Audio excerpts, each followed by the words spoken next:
할렐루야! 오늘도 은혜 주시는 하나님 앞에 영과 진리로 예배합시다. 은혜를 사모하는 마음으로 다 같이 묵상기도 드림으로 예배 드리겠습니다.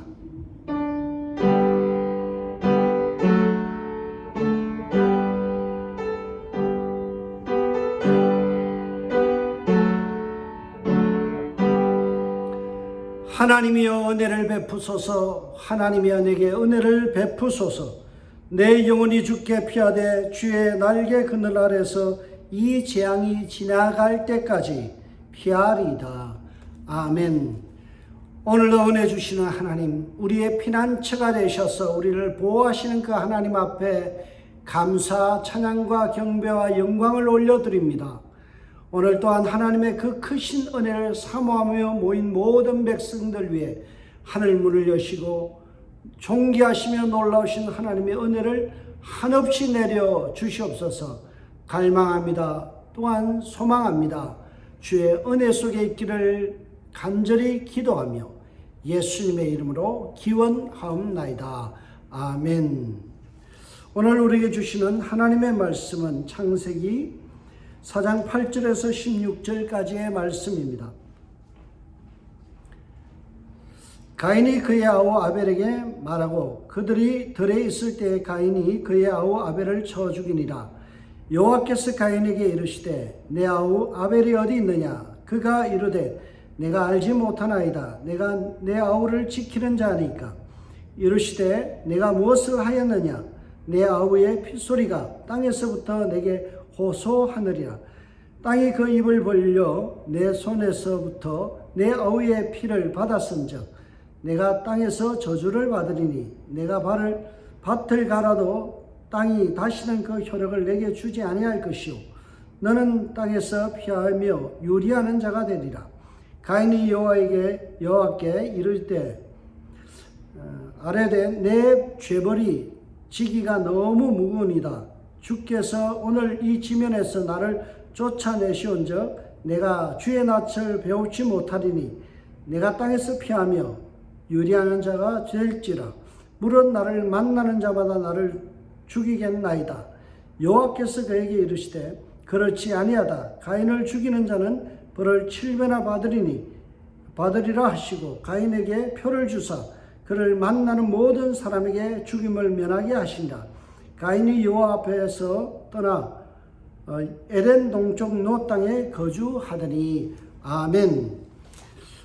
오늘 창세기 27번째 시간입니다. 창세기 4장 8절에서 16절의 말씀 가지고 미련 곰탱이 가인에게 내려진 은혜라는 제목으로 말씀 나누고자 합니다.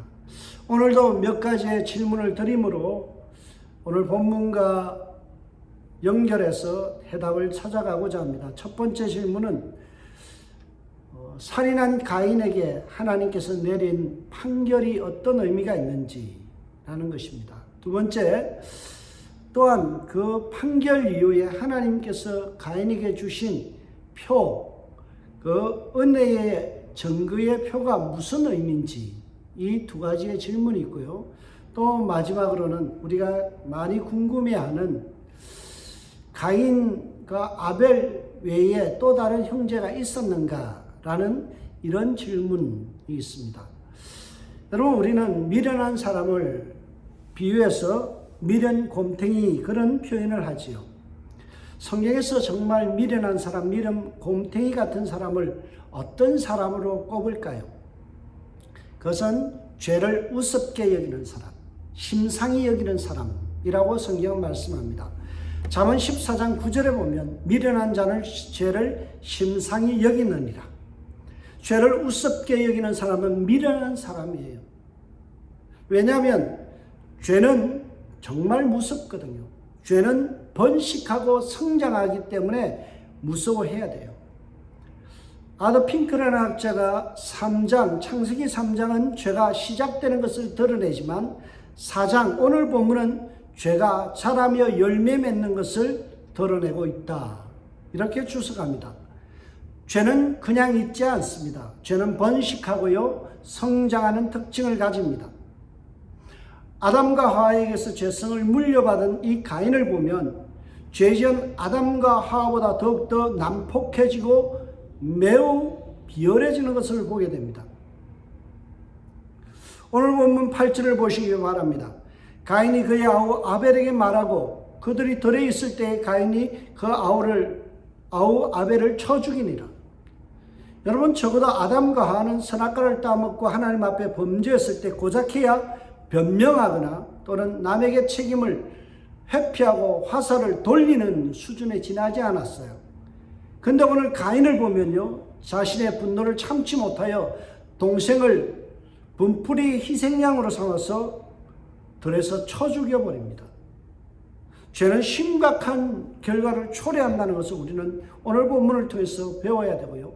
죄는 점점 크레센도, 점점 강하여지고 성남 파도처럼 밀려와서 자신과 공동체를 파멸의 길로 인도하고 송두리째 삼켜버린다는 사실을 우리가 자각할 필요가 있습니다.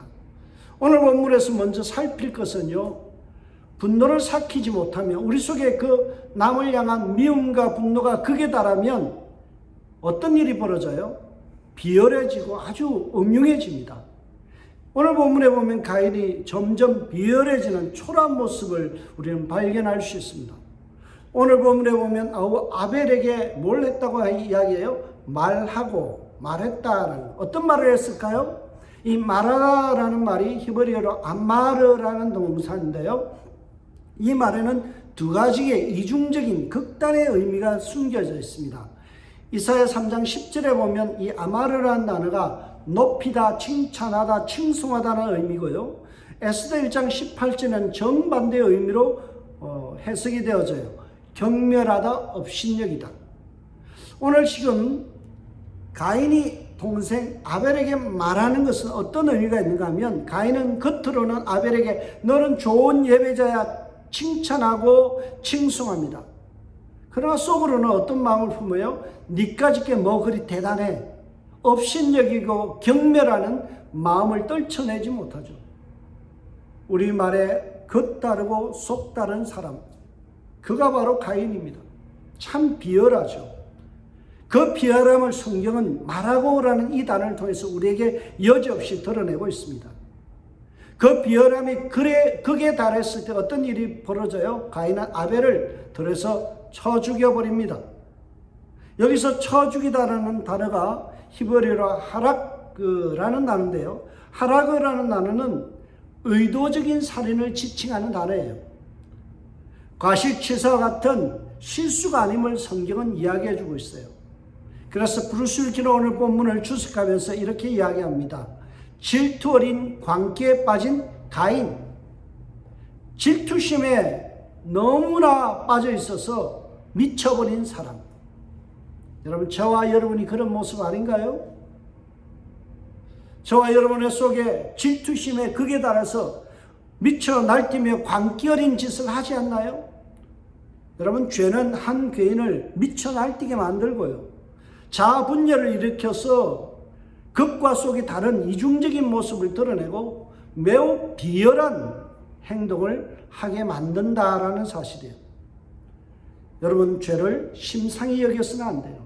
죄를 우습게 여기서는 안 돼요. 죄는 우리 인생을 송두리째 뒤흔들어 놓고 파괴시키는 그런 행위를 저지르게 만듭니다.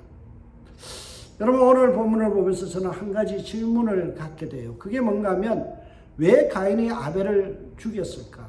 이런 의문을 갖습니다. 뭐 그만한 일로 동생을 죽일 필요 있을까? 그런 생각을 하죠.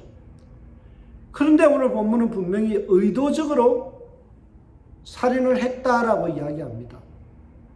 의도가 있었다는 거죠. 왜 가인은 아벨을 어떤 의도에서 죽였을까요? 무슨 의도가 그로 하여금 동생 아벨을 돌로 쳐 죽이게 만들었을까요?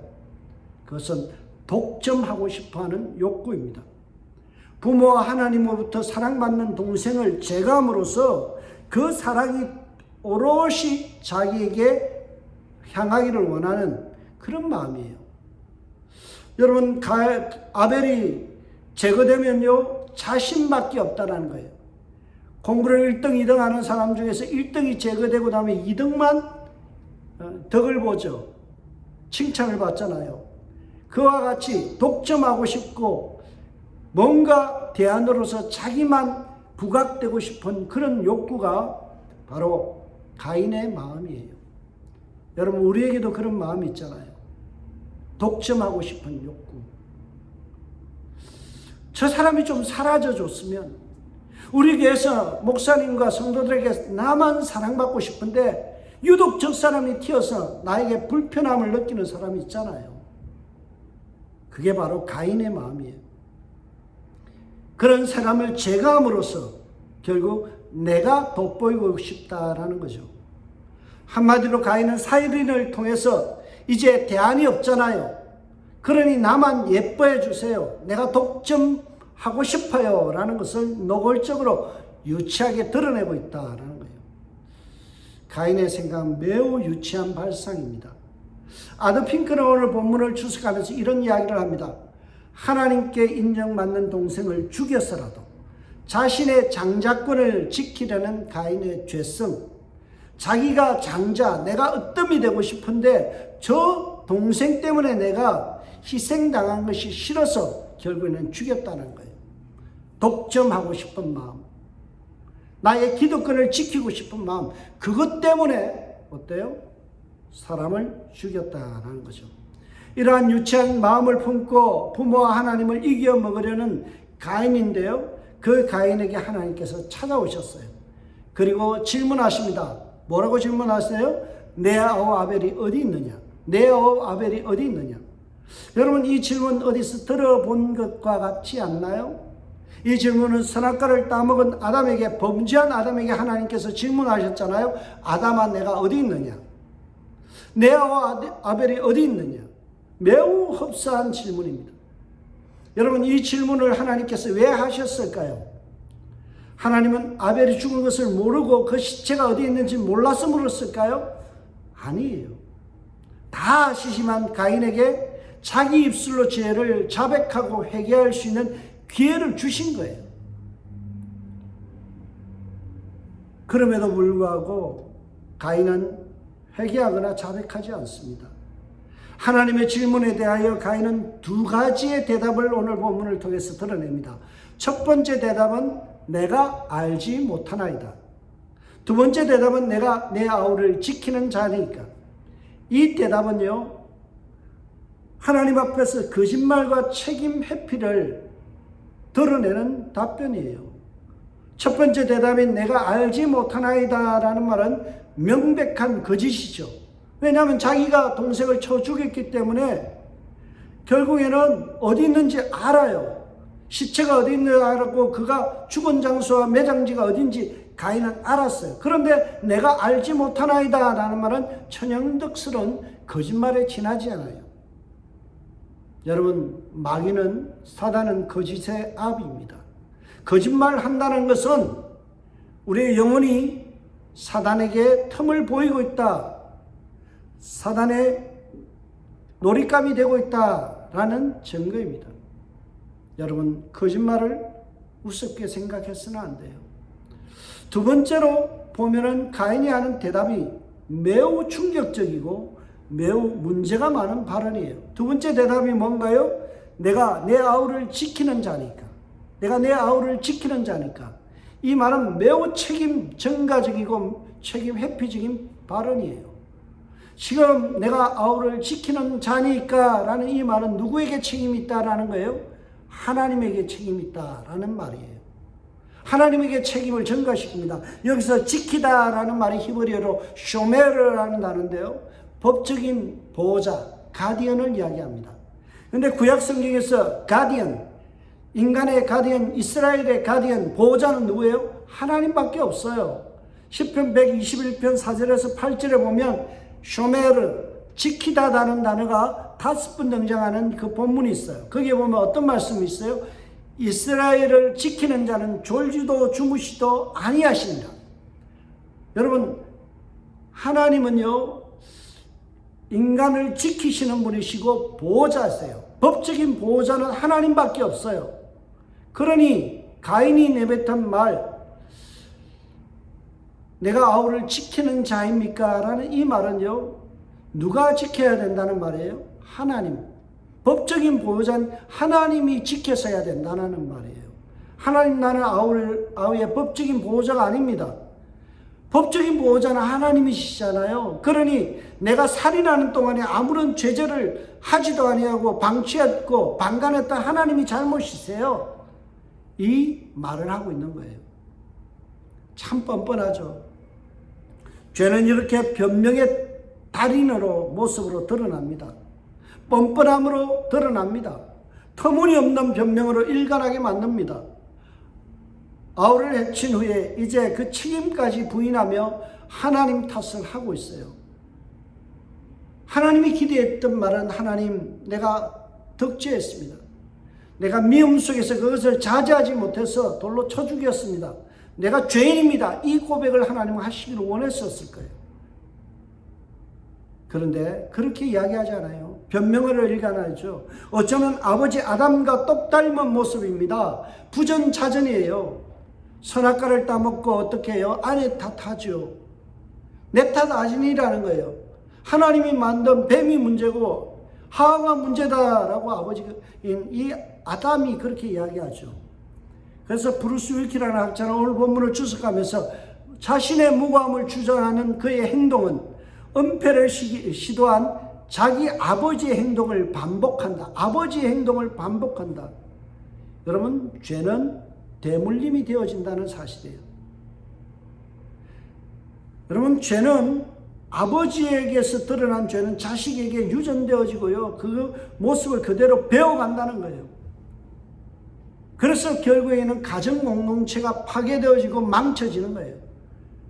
여러분 잘 들으세요. 부모에 대해서 죄를 끊어내야 합니다.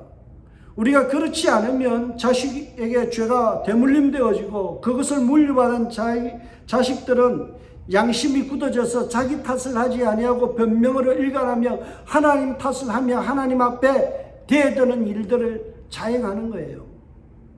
여러분, 우리 속에 있는 죄의 뿌리들을 끊어낼 수 있는 저와 여러분들 되셔야 돼요. 그러나 반드시 또한 우리가 기억해야 될 것은요, 우리가 아무리 변명하고 아무리 그것을 은폐시킨다 할지라도 그것은 폭로되어지고 빠져나갈 구멍이 없다는 거예요. 하나님은 반드시 그 죄를 찾아내시고 폭로하여서 덜쳐내시고 그것에 대한 책임을 물으신다라는 거예요. 하나님은 죄에 대해서 책임에 비하 냉담한 거짓말로 일관하는 가인에게 찾아오셨어요. 그리고 죄를 덜쳐내시고 변명하는 입을 털어막으시는 선언을 하십니다. 그 선언의 내용이 바로 10절의 말씀이에요. 이르시되 내가 무엇을 하였느냐? 이르시되 내가 무엇을 하였느냐? 이것은 물음표, 무엇을 하였느냐라는 물음표보다는 느낌표로 해석하는 것이 더 정확한 번역입니다. 내가 무엇을 하였구나. 고발의 형식을 취하고 있어요. 네가 무슨 짓을 했다라는 거예요. 그리고 이어서 어떤 말이에요? 내 아우의 핏소리가 땅에서 내게 호소하느니라. 가인이 행한 일 때문에 핏소리가 지금 나에게 고소한다 라고 이렇게 이야기하는 거예요. 가인의 행한 일에 대하여 상세히 드러냅니다. 폭로합니다. 그리고 한마디로 하나님은 범죄자 가인에게 물증, 증거를 들이대면서 가인을 향하여 추궁하고 있습니다. 하나님께서 들이댄 물증이 뭔가요? 그 증거가 뭔가요? 피에 호소하는 소리입니다. 아벨의 흘린 피가 하나님을 향하여 호소하는 소리예요. 여기서 호소하느니라에 해당하는 히브리어는 자크라는 단어입니다. 이 자크라는 말은 학대와 괴롭힘을 당하는 죄 없는 희생자들의 신음소리, 그런 뜻이에요. 억울하게 학대를 당하고 괴롭힘을 당하는 사람의 함성, 고함치는 소리가 들린다는 거예요. 그 호소를 누가 하고 있나요? 피가 하고 있다. 피가 소리친다라고 오늘 본문은 이야기합니다. 여기서 소리라는 말이 콜이라는 히브리어인데요. 함성, 외침 그래요. 이 함성과 외침은 누구를 고소하고 있나요? 가인을 고소해요. 가인의 유죄를, 가인의 죄성을 그대로 폭로하며 고소하고 있어요. 무엇을 고소하나요? 생명은 하나님의 것인데 인간 가인이 함부로 피를 흘리게 만들어서 죽게 만들었다는 거예요. 이 말은 선을 넘었다는 겁니다. 하나님의 영역을 침범했다는 거예요. 하나님의 자리를 찬탈했다는 것입니다. 그것을 지금 아벨의 피가 고소하는 거예요. 여러분 혹시 여러분을 향하여 피의 소리가 호소하는 일은 없나요? 하나님께 순종하지 않고 도리어 선을 넘어서 도발하지는 않나요? 하나님의 자리를 찬탄하려고 함부로 파괴적인 행위를 하지 않나요? 생명을 죽이고 싶다는 생각과 마음 그리고 파괴적인 행위를 드러내는 것은요, 내가 하나님의 자리에 올라서려는 가인의 행동과 흡사한 거예요. 그래서 어떤 일이라도 살인은 하지 말아야 됩니다. 살인에 대해서는, 뭔가 생명을 해하는 일에 대해서는 입 밖으로도 우리는 뿜어내지 말아야 되는 거예요. 우리는 쉽게 그런 말을 하죠. 너 죽을래? 죽고 싶어? 너 죽여버린다? 여러분, 생명을 하찮게 여기는 이 생각과 말은요, 매우 교만한 말입니다. 교만의 극치예요. 이런 말들은 피해 호소를 불러오는 말이에요. 누구에게도 우리가 하찮게 너 죽고 싶어? 죽여버릴 거야? 너 죽는다? 이런 표현을 삼가해야 되는 거예요. 여러분, 피는, 생명은 하나님의 영역이에요. 우리가 마음에 들지 않는다고, 내 기분이 상한다고 함부로 살인을 운운해서는 안 되는 거예요. 살인은 죄 중에서 중죄입니다. 우리가 이 중죄임을 깨달아야 돼요. 그렇지 않으면 우리 귀에는 들리지 않지만 그들의 함성 소리와 외침이 하나님 앞에 들려지는 거예요. 결코 숨길 수 없습니다. 조심하셔야 돼요. 우리가 정말 조심해서 함부로 입 밖으로 그런 험악한 표현들은 하지 않아야 돼요. 여러분, 우리가 그런 말을 하지 않고 또 우리가 죄에 대해서 정말 심상히 여기지 않아야 되는 이유가 있는데요. 그것은 뭔가 하면 오늘 본문에 보면 죄가 발견되면, 폭로되어지면 죄에 대한 대가를 반드시 치러야 된다는 사실입니다. 결코 남을 해하고 나서 별탈 없이 넘어갈 수 없다는 게 오늘 본문의 메시지예요. 이 사실을 가인을 향하여 하나님이 내리신 두 가지의 판결 속에 담아서 이야기하고 있습니다. 하나님께서 범죄한, 살인한 이 가인에게 내린 첫 번째 판결이 무엇인가요? 가인에게서 있는 가장 소중한 즐거움을 빼앗아 가버리는 형벌이에요. 여러분, 죄를 지으면요, 우리 속에 나타나는 것 중에 하나가 바로 기쁨과 즐거움이 상실된다는 거예요. 인생을 살아가면서 기쁨과 즐거움을 빼앗겨버리는 인생이 되어버리는 거죠. 빅터 해밀턴은 오늘 본문에서 이런 이야기를 합니다. 땅이 저주를 받아 땅의 소산물을 즐거이 내어놓지 않는다. 소산물을 즐거이 내어놓지 않는다. 오늘 본문 보세요. 땅이 그 입을 벌려 내 손에서부터 내 어의 피를 받았은즉 내가 땅에서 저주를 받으리니 내가 밭을 갈아도 땅이 다시는 그 효력을 내게 주지 않을 것이요. 열심히 애쓰고 힘쓰고 밭을 갈았는데 효력이 나타나지 않는 거예요. 일에 즐거움이 없다는 거예요. 수확에 기쁨이 없다는 거예요. 그것을 빼앗겨버린다는 것입니다. 여러분, 우리가 죄 속에서 살아가면 하나님이 주시는 즐거움, 일하는 즐거움, 수확의 즐거움을 빼앗겨버려요. 그래서 죄는 심상히 여겨서는 안 된다라는 것입니다. 두 번째로 하나님께서 살인한 가인에게 내린 죄에 대한 형벌은요, 흔들리는 인생으로 살아가는 처벌입니다. 가인은 이제 이후로 안정감을 완전히 잃어버린 흔들리며 요동하는 인생이 되었어요. 오늘 본문 보세요. 너는 땅에서 피하며 유리하는 자가 되리라. 사람을 만나지를 못해요. 피해야 돼요. 그리고 그의 특성이 뭐예요? 유리하는 자. 여기서 유리하다라는 말은 나바나드라는 히브리어인데요, 방랑자, 도피자 그런 뜻입니다. 이 단어가 사사기 9장 9절과 열왕기상 14장 15절에는요 갈대나 나무가 송두리째 흔들리는 모습을 묘사할 때 사용되었어요. 그래서 휘청거리다, 비틀거리다, 방황하다라는 뜻으로 해석되어집니다. 또 어떤 본문에서는요, 지진이 나서 송두리째 흔들리는 모습을 이야기합니다. 여러분, 죄는 우리 인생을 이렇게 휘청거리게 만들고 안정감을 상실하여서 비틀거리는 인생으로, 방황하는 인생으로 끝나게 만들어요. 그래서 16절에 보면 가인이 하나님으로부터 쫓겨나서 정착한 땅이 어디예요? 가인이 여호와 앞에서 떠나서 에덴 동쪽 어떤 땅? 노 땅에 거주하느니. 여기서 노시라는 단어는 원래 히브리어 누드라는 단어에서 나왔습니다. 누드라는 이 말은 앞뒤로 왔다 갔다 하다, 마치 시계추와 같이 왔다 갔다 하다, 방황하다, 흔들리다, 그런 뜻이에요.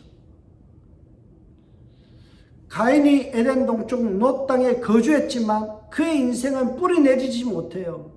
그의 인생은 거기에 정착하지 못해요. 흔들리면서 끊임없이 왔다 갔다 하는 방랑인의 인생을 살다가 인생을 마감했다는 거예요. 여러분, 죄는 이렇게 무서운 결과를 초래합니다. 하나님을 떠난 인생은요, 방황하는 인생, 겉도는 인생, 마음 둘 곳 없는 인생으로 살다가 종지부를 찍는 거예요. 그래서 가인이 어떤 고백을 하나요? 가인의 입에서 이런 말을 합니다. 가인이 여호와께 아뢰되 내 죄벌이 지기가 너무나 무거우니이다. 예, 맞습니다. 여러분, 죄의 결과는 참 무겁습니다. 오늘 본문에 보면 죄가 네 가지 방향으로 사중적으로 우리 인생에 해를 끼치기 때문에 그 무게가 엄청난 것을 본문은 강조하고 있어요. 주께서 오늘 이 지면에서 나를 쫓아내시선즉 내가 주의 낯을 배웁지 못하리니 내가 땅에서 피하며 유리하는 자가 될지라. 물은 나를 만나는 자마다 나를 죽이겠나이다. 여러분, 오늘 이 본문과 앞의 본문을 연결해서 보면요, 땅이 더 이상 효력을 내지 않기 때문에 땅에서 빈약한 보상, 일의 즐거움을 잃어버린다는 것이 첫 번째고요. 두 번째, 하나님께서 쫓아내기 때문에 하나님과의 교제가 단절되죠. 유리하는 흔들리는 인생이 되죠. 마지막으로는 만나는 자마다 나를 죽이려 드니까 어때요? 갈등과 공격의 대상이 되어진다는 거예요. 여러분, 악은 이렇게 무섭습니다. 악의 결과는 너무나 강합니다. 무겁습니다. 그래서 성경은 죄, 악은 어떤 모양이라도 버릴 것을 우리에게 부탁합니다. 사랑하는 성도 여러분, 죄를 심상히 여기지 않기를 바라요. 하나님 앞에서 범죄하는 것을 우습게 여기면 안 돼요. 거짓말을 우습게 여겨서는 안 돼요. 책임의 뿔을 우습게 여겨서는 안 돼요. 나만 독점하려는 그 생각을 고집하는 것을 우습게 여겨서는 안 돼요. 하나님 앞에 죄를 멀리하고 성결한 삶을 살아가는 우리 성결 가족들 되시길 주의 이름으로 축복합니다. 여러분, 오늘 본문을 보면서 우리가 떨칠 수 없는 한 가지 의문점이 있죠. 그게 뭔가 하면 가인이 하는 말 속에 이런 말이 있죠. 가인이 어떤 말이에요? 내가 유리하는 자로 살아가면 나를 누군가 만나면 죽일 것인데, 그런 표현을 하죠. 여러분, 가인이 두려워했던 만나는 자가 누구일까? 분명 성경은 아담과 하와 그리고 가인과 아벨 위에 다른 사람의 이름을 이야기하지 않아요.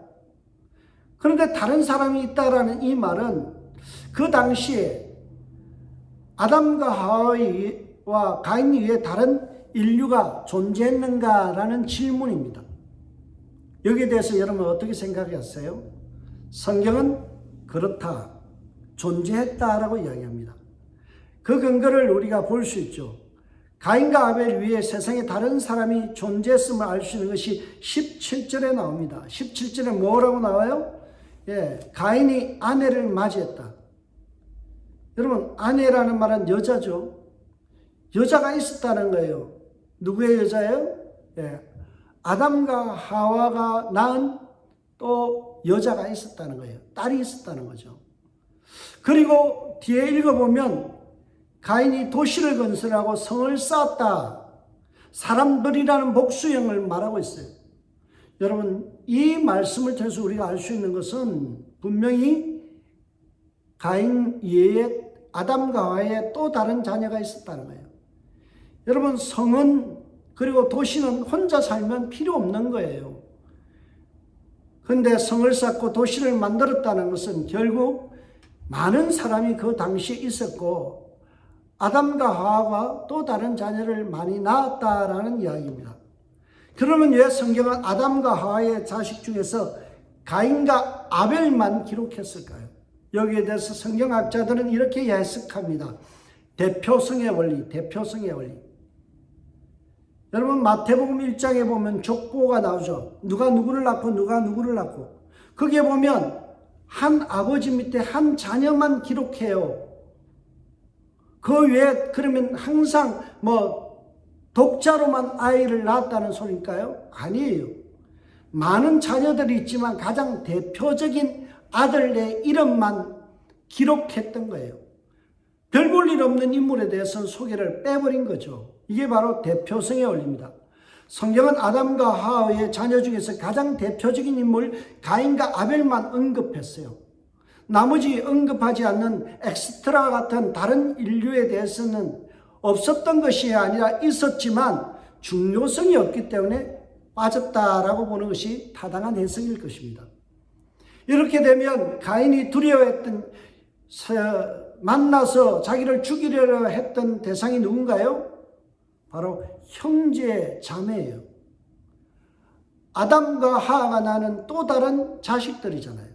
그들이 피해 보복을 할 수 있다라는 이 불안감에 가인은 빠져 있었죠.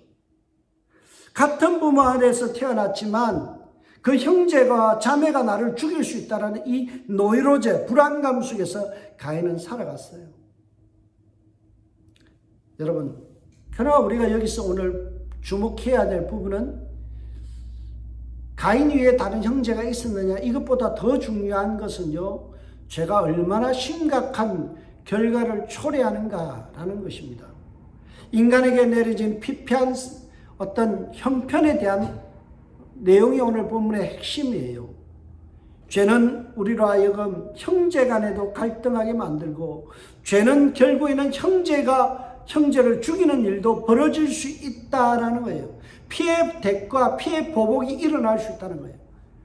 브루스 윌키라는 학자가 오늘 본문을 이야기하면서 내러티브, 이야기의 초점은 역사 자체가 아니라 제3자가 있느냐 없느냐, 이것보다 더 중요한 것은 인간의 형편에 있다. 인간의 형편. 죄의 결과로 얼마나 참혹한 일들이 벌어질 수 있는지를 이해하는 것이 오늘 본문의 핵심이라는 거예요.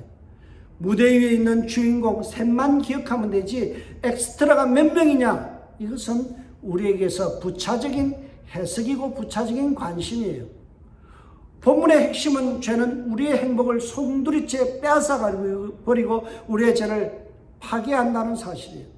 노동의 즐거움을 빼앗아버립니다. 하나님과의 사귐을 빼앗아버립니다. 형제 자매의 화목을 깨뜨려버립니다. 그래서 불행한 인생을 살게 만든다는 거예요. 그래서 죄는 심상히 여겨서는 안 돼요.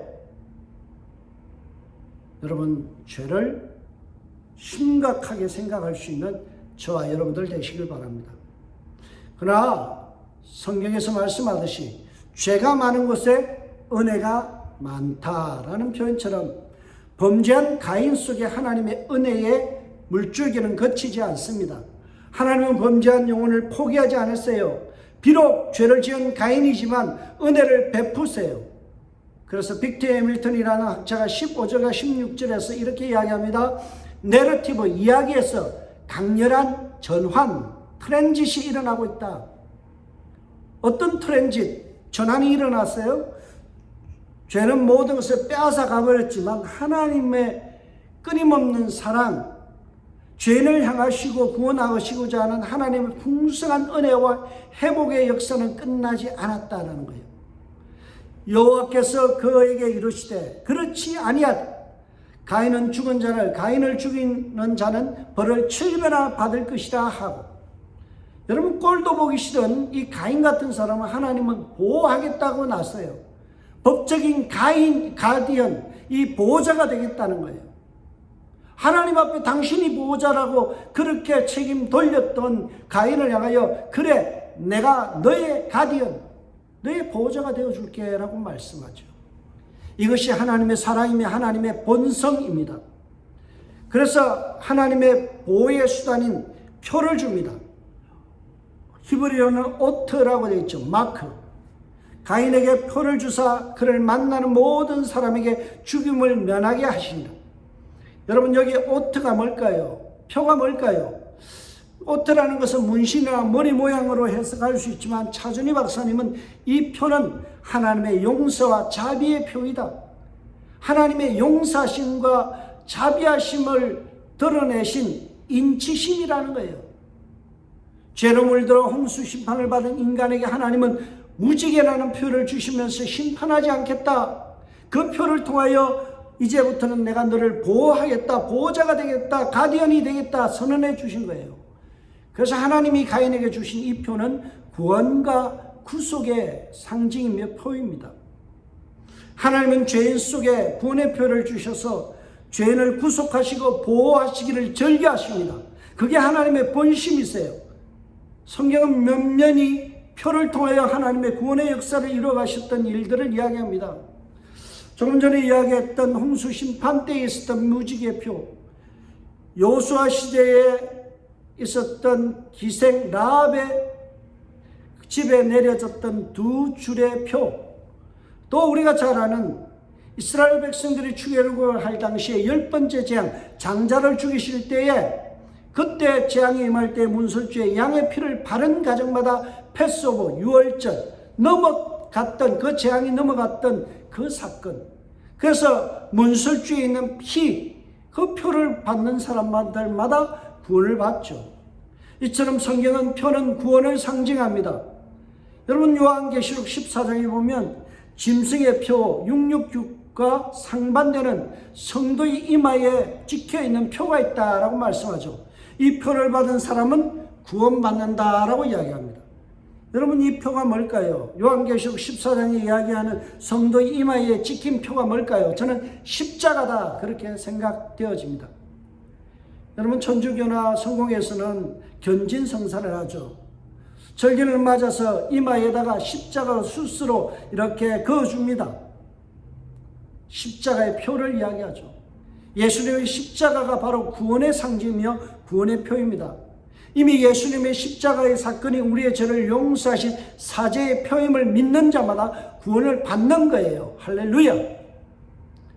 죄인을 포기하거나 버리시지 아니하시는 하나님의 그 놀라우신 사랑, 덮어주시는 은혜, 그 구원의 손길을 우리가 발견하고 찬양할 수 있는 저와 여러분이 되시길 주의 이름으로 축복합니다. 사랑하는 성도 여러분, 결론을 맺습니다. 하나님은 왜 오늘 본문 이 가인의 살인과 그리고 표의 이야기를 모세에게 기록하게 하시고 모세를 통해서 이스라엘 백성들에게 듣게 하셨을까라는 것입니다. 모세는 오늘 본문을 통해서 이스라엘 백성들에게 이렇게 이야기해요. 너희는 가인과 같은 죄인들이다. 너희들은 광야에서 유리하며 방황하는 자들이다. 죄인들이다. 그러나 너희에게는 구원의 표시가 주어져 있다라는 이런 메시지입니다. 표에 해당하는 오트라는 단어가 출애굽 백성들과 연관해서 민수기 2장 2절에 등장합니다. 거기에 보면요, 각 지파들이 행진하거나 정착하여서 텐트를 칠 때마다 그 지파마다 무엇을 꽂았어요? 깃발을 꽂았어요. 그 깃발을 오트, 표라고 이야기합니다. 그 표를 꽂고 살아가는 이스라엘 백성들에게 이야기하는 거예요. 너희가 비록 가인같이 허물과 죄로 죽은 인생들, 죄인들이지만 너희들이 믿음으로 그 깃발을 꽂고 나아가면 하나님께서 죽이시지 아니하시고 생명의 길로 인도하신다. 하나님의 보호하심이 함께한다. 이것을 믿어라 라는 메시지예요. 여러분, 저와 여러분의 삶에 이런 놀라운 은혜가 있으시길 주의 이름으로 축복합니다. 우리가 부르는 구호 중에 여호와 니시라는 말이 있습니다. 그 뜻은 여호와는 나의 승리다 라는 이야기입니다. 여러분, 원어적으로 보면 여호와 니시라는 말은 여호와는 나의 깃발, 그런 뜻이에요. 여호와는 나의 구원의 표심이며 여호와는 나에게 구원의 표를 주신 분이라는 거예요. 어떤 표를 주셨어요? 십자가라는 표를 주셨어요. 성부 하나님께서 주신 예수 십자가라는 깃발을 들고 우리가 믿음으로 살아가면 하나님께서 구원해 주시고 우리의 삶에 승리를 주시는 것입니다. 여호와 승리, 여호와 니시, 이것을 우리에게 선포해 주시는 거예요. 사랑하는 성도 여러분, 저와 여러분 가인 같은 죄인이지만 하나님께서 우리에게 예수 십자가라는 표를 주셔서 그 십자가를 믿는 자들마다 구원 얻으며 승리하는 삶을 보장해 주신 것입니다. 하나님이 우리의 법적인 보호자가 되셔서 우리를 끝까지 지켜주실 줄 믿습니다. 우리가 십자가를 들고 나갈 때마다 유리할 수 있는 여러 가지 환경 속에서도 하나님의 보호하심은 결코 끝나지 않을 것입니다. 우리는 가인 같은 죄인입니다. 분명 우리는 죄인입니다. 성경은 우리에게 마음에 음욕을 품은 자마다 간음하는 자라 말씀하시고, 성경은 또한 내 형제를 미워하는 자마다 살인하는 자니라고 말씀하죠. 우리는 마음으로 가인과 같이 살인했습니다. 끊임없이 미워하며 이웃을 살인했습니다. 그런 죄악 속에 있는 우리 인간들을 하나님께서는 십자가라는 구원의 표를 주시고 은혜를 끼쳐 주셔서 우리로 하여금 여호와 니시, 승리의 삶을 살아가게 하시는 것입니다. 저와 여러분의 삶 속에 이 십자가의 표가 영원하길 주의 이름으로 축복합니다. 여러분, 그러한 사람은 죄를 심상히 여길 수가 없어요. 죄를 무시하거나 정당할 수 없습니다. 반드시 죄는 처벌을 가져오고 죄는 우리의 삶을 파괴하기 때문에 죄는 어떤 모양이라도 버릴 수 있는 성도가 되어야 돼요. 이 한 주간 살아갈 때 예수 십자가의 깃발을 들고 죄를 멀리하며 하나님 앞에서 거룩한 행진을 살아가며 전진하는 저와 여러분들 되시길 주의 이름으로 축복합니다. 그럴 때마다 하나님의 보호하심, 하나님의 가이드가 함께 하실 줄 믿습니다. 하나님께서 오늘도 우리의 삶 속에 내주하셔서 우리로 하여금 지키시고 보호하시며 은혜 주시는 놀라운 축복이 있는 한 주가 될 줄 믿습니다. 기도하겠습니다. 하나님 아버지, 참으로 감사합니다. 오늘도 귀한 말씀 붙들고 기도하며 예배드렸습니다. 하나님 아버지, 우리는 죄인입니다. 우리 속에 미움의 죄를, 탐욕의 죄를, 독점하고자 하는 죄, 하나님 변명하며 거짓말하는 죄들이 많이 있습니다. 그 죄들을 심상히 여기지 않게 하시고 하나님 앞에 자복하게 하시고 하나님 앞에 회개하는 저희들 되게 하여 주옵소서. 또한 하나님, 우리는 여전히 죄인일 수밖에 없으니 하나님의 은혜가 필요합니다. 전적인 하나님의 은혜의 표를 우리에게 주셔서 십자가의 그 표로 말미암아 구속받고 용서받는 저희들이 되게 하여 주옵소서. 감사와 찬양을 하나님께 올려드리옵고 예수님의 이름으로 기도합나이다. 찬송가 358장입니다.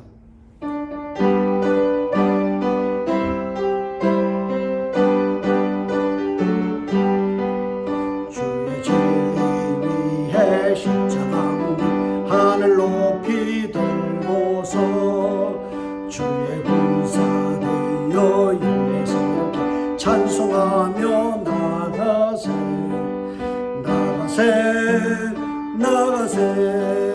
주 예수만을 위하여 목숨까지도 바치고 싸움터로 나가세. 기도하겠습니다. 주의 진리 위에 십자가 군기 들고 그 표 들고 나가는 저희들 되게 하여 주옵소서. 십자가의 표 위에 구원이 있음을 믿습니다. 하나님의 보호하심이 있음을 믿습니다. 주께서 보호하시고 함께 하시는 은혜를 베풀어 주시옵소서. 이 한 주간 살아갈 때 하나님의 보호하심과 은혜가 우리와 동행할 줄 믿습니다. 주님, 그 은혜를 사모하며 또한 그 은혜에 감사하며 귀한 예물 구별하여 드리오니 주께서 받으시고 하늘 상급으로 갚아 주옵소서. 지금은 우리 주 예수 그리스도의 은혜와 하나님의 사랑과 성령의 복 주심의 역사가 오늘도 귀한 말씀 붙들고 십자가의 군기 앞세워 나가는 저희들 되게 하여 주옵시기를 간절히 예수님의 이름으로 축복하며 축원하옵나이다.